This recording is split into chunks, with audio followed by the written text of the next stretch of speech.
నా పేరు చింతపల్లి రాంబాబు అండి, విశాఖపట్నం న్యాయవాదిని. బాధాకరమైన రోజు. ఎందుకంటే రాష్ట్రం నుంచి మరి యుద్ధంలో మురళీ నాయక్ అనే సైనికుడు చనిపోవడం, మరి ఆ సైనికుడికి వాళ్ళ అంత్యక్రియలు జరగడం, ముందుగా వారు అతనికి నివాళులు అర్పిస్తున్నాను. అదేవిధంగా ఈ బాధాకర సమయంలో కుటుంబానికి కూడా ధైర్యంగా ఉండాలని మీ ద్వారా తెలియజేసుకుంటున్నాను. ప్రధానమంత్రి గారు దేశంలోనే కాదు ప్రపంచంలోనే నంబర్ 1 నాయకుడిగా కీర్తించబడుతున్నాడు. మరి వారు గెలిచిన కాడి నుంచి ఈ రోజు వరకు కూడా మరి వారు చూపించిన పద్ధతులు, ఒకటి దౌత్యం, అంటే ప్రపంచ దేశాలలో అన్ని దేశాలతోని చక్కని సంబంధాలు ఏర్పరచుకొని, అదేవిధంగా ఆ దేశాలకు ఏదన్నా కావాల్సి వస్తే చిన్న దేశాలైతే మరి కరోనాలో మందులు ఇవ్వడం జరిగింది. అదేవిధంగా ఏదైనా భూకంపాలు జరిగితే సాయం చేయడం జరిగింది.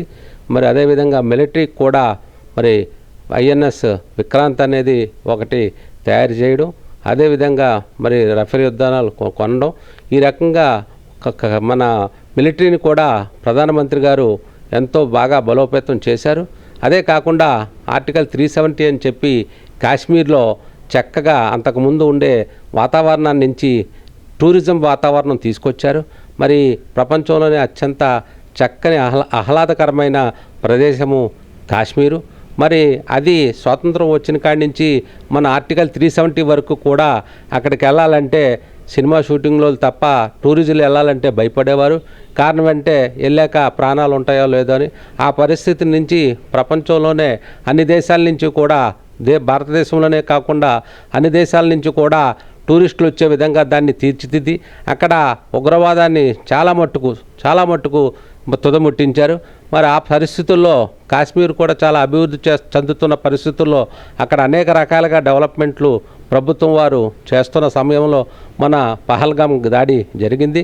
దాంతో ప్రయాణికులు చాలామంది మళ్ళీ కాశ్మీరు పర్యటన ఆపుకున్నారు. ప్రపంచంలో ఉన్న యూరప్ కంట్రీలు అవ్వచ్చు, రష్యా అవ్వచ్చు, అదేవిధంగా అన్ని దేశాలు ఒక దేశమని కాకుండా ప్రపంచంలో జపాన్తో సహా అన్ని దేశాలు కూడా మనకి మద్దతుగా నిలిచాయి. 140 కోట్లు భారతదేశ జనాభా, ఇర్రెస్పెక్ట్ ఆఫ్ ఆల్ కమ్యూనిటీసు మనం కేంద్ర ప్రభుత్వానికి, అదేవిధంగా మోడీ గారికి, మరి అదేవిధంగా మనం కృతజ్ఞతా భావంతో తెలియజేస్తూ బాగా చేశారని చెప్పాలి. ఖచ్చితంగా దేశాన్ని రక్షించాలి, దేశం తాలూకా పౌరులను రక్షించాలి, మిలిటరీని బలోపేతం చేయాలి, మిలిటరీ వాళ్ళు కూడా ఎవరు చనిపోకుండా ఉండాలనే ఉద్దేశంతోనే మరి ప్రతి దీపావళికి కూడా ఏ ప్రధానమంత్రి గారు కూడా చేయలేని పని 13 సంవత్సరాల నుంచి, అంటే ప్రధానమంత్రి అయిన కాడి నుంచి ప్రతి దీపావళి ఓన్లీ మన సైనికుల మధ్యలో జరుపుకుంటున్న ప్రధానమంత్రి ఎవరైనా ఉన్నారంటే ఓన్లీ నరేంద్ర మోడీ గారే. మరి అంత ఒకరోజు సెలవు పెట్టకుండా, రాత్రనక పగలనకుండా దేశం కోసం వారు చేస్తున్న శ్రమని మనం గుర్తించి మనం వారికి సంపూర్ణ మద్దతుగా మాట్లాడుతూ ఉండాలి. అందరికన్నా అత్యున్నత అనుభవం ఉన్న వ్యక్తిగా ఈ రోజున పాలిస్తున్నారు. అదేవిధంగా ప్రపంచ దేశాలు కూడా మరి మోడీ గారిని విశ్వగురు అని అందరూ కూడా పొగుడుతున్నారు. మరి అన్ని దేశాలకి కూడా వెళ్ళి వీరు స్నేహభావం పెంచుకుంటున్నారు, సహాయం కావాల్సి వచ్చినప్పుడు సహాయం చేస్తున్నారు. అందుకే మనం ఎప్పుడూ కూడా కేంద్ర ప్రభుత్వానికి మద్దతుగానే ఉండాలి తప్ప కేంద్ర ప్రభుత్వానికి ప్రధానమంత్రి గారికి ఒక్కరు కూడా వ్యతిరేకంగా మాట్లాడడానికి ఈ సమయంలో ఈ సందర్భంగా కరెక్ట్ కాదనేది నా యొక్క ఉద్దేశం. అదే కాకుండా మరి నిత్యం వారు ఆలోచిస్తున్నది ఏమిటంటే దేశాన్ని ఎలాగా బలోపేతం చేయాలి, దేశంలో ప్రజలు అదేవిధంగా మిలిటరీ వారు ఏ రకంగా మరణించకుండా ఉండాలి అనే ఆలోచనతోనే మరి మూడోసారి ప్రధానమంత్రిగా గెలిచాక వారు చేస్తున్న పనులు చూస్తే ఒక్కొక్కటి చక్కగా సర్దుకొని వస్తున్నారు. భారతదేశంలో పనుల్ని ఒక్కొక్కటి చాలా నీట్గా చేసుకొని వస్తున్నారు. కాబట్టి వారికి మనం పూర్తి మద్దతు తెలియజేయాలని మీ ద్వారా ప్రజలందరికీ కూడా తెలియజేసుకుంటున్నాను. మరి ఈ సందర్భంగా మనం 3 వ్యక్తుల్ని స్మరించుకోవాలి, తలుచుకోవాలి. నంబర్ 1 పరేకర్ గారు, మరి వారు ఈ రోజున రక్షణ శాఖ మంత్రిగా ఉన్నప్పుడు దేశంలో చాలా ఇంపార్టెంట్ అని చెప్పి S-400 బలవంతంగా పార్లమెంట్లో చెప్పి అందరినీ ఒప్పించి ఆ రక్షణ సంస్థ వ్యవస్థని మనం కొనుగోలు చేయడానికి ముఖ్య కారకులు.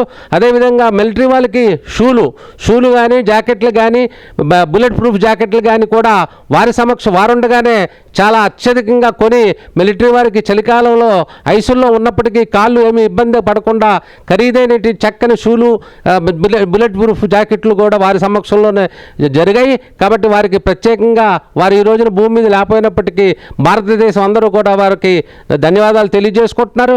మరి అదేవిధంగా అబ్దుల్ కలాం గారు కూడా మరి మనకి ఈ న్యూక్లియర్ బాంబు కనిపెట్టి మన దేశంలో కూడా ప్రపంచంలో మన ఈ న్యూక్లియర్ బాంబులు ఉన్నాయని చెప్పి ప్రపంచ దేశాలకు తెలియజేశారు. కాబట్టి కనిపెట్టిన అబ్దుల్ కలాం గారికి కూడా మరొకసారి మీ ద్వారా వారికి కూడా ధన్యవాదాలు తెలియజేసుకుంటున్నాం.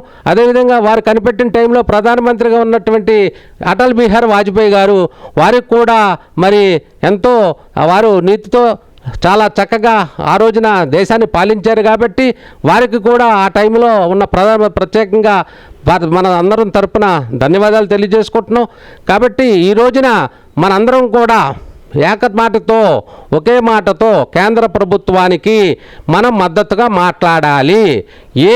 ఈ విషయాన్ని ఎందుకు ఆపారు, ఎందుకు ఆపకూడదో ప్రపంచ దేశాలు అందరూ సలహాలు తీసుకొని చేస్తున్నారు తప్ప ఇది మనం ఒక్కలం ఏదో ఎక్కడో కూర్చొని ఇంట్లో కూర్చొని లేకపోతే ఏదో మాట్లాడితే కాదు. ఎందుకంటే ప్రజలు ఏదైనా సరే ఫర్దర్గా జరిగితే మరి ఈరోజు చూస్తున్నాం ఒక్క మురళీ నాయక్ గురించి ఎంత బాధపడుతున్నాం మనం. మరి అలాంటి వీరులు మరి ఇంకా మరణిస్తే ఇబ్బంది అనే ఉద్దేశంతో వారు చేయాల్సిన పనులు వారు చేస్తారు. అన్ని దేశాలకి కూడా ఉగ్రవాదం తాలూకా బాధలు ఉన్నాయి. ప్రపంచ దేశాల్లో కూడా ఉగ్రవాదం జరిగితే ఇలాగే ఉంటుందని ఇంకొక రకంగా మిగతా దేశాలకు కూడా అంటే ఉగ్రవాద దేశాలకు కూడా హెచ్చరికగా ఇది భావించాలి.